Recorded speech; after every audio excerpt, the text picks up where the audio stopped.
up, my friends? Here we are for another episode of Phys Ed Q&A. Today we're going to be talking about how to buy PE equipment. And I've had quite a few questions about this. I'm going to read one of the emails that I got recently. Hey, I'm at a new school, building the program. I have very little equipment. We're expecting to grow in size, and we're going to have some new classes next year. How do you go about planning your curriculum, making sure you have the right equipment, and blah, blah, blah. I don't have the budget yet, but I'm guessing it's going to be small because we're a new school. Thanks for all you do.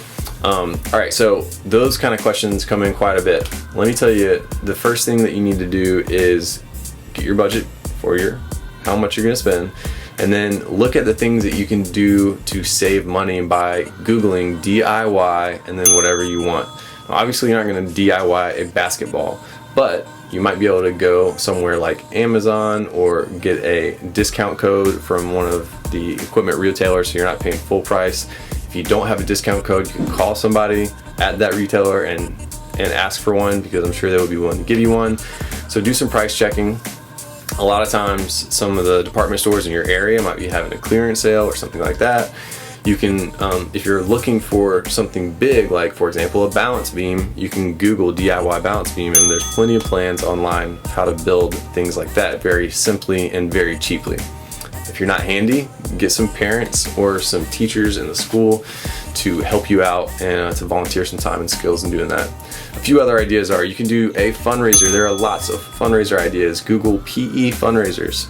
You can do like a fun run or a jump rope for heart day, or get your school involved in something like Boosterthon. So there's lots of different fundraisers that you can do.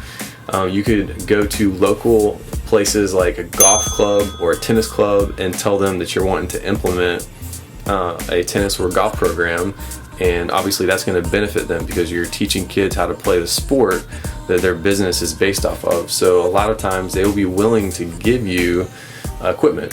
For example, one of my first few years teaching, one of the teachers at the school that I was at went to the golf club and they donated, I want to say, about 50 putters just for free and golf balls. So we did a little golf unit. We set up a putting course. You can do the same thing with tennis. Go to the tennis club and try to get a discount or some free equipment.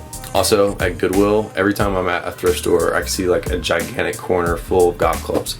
So that's another cheap way that you could get that stuff if you want to.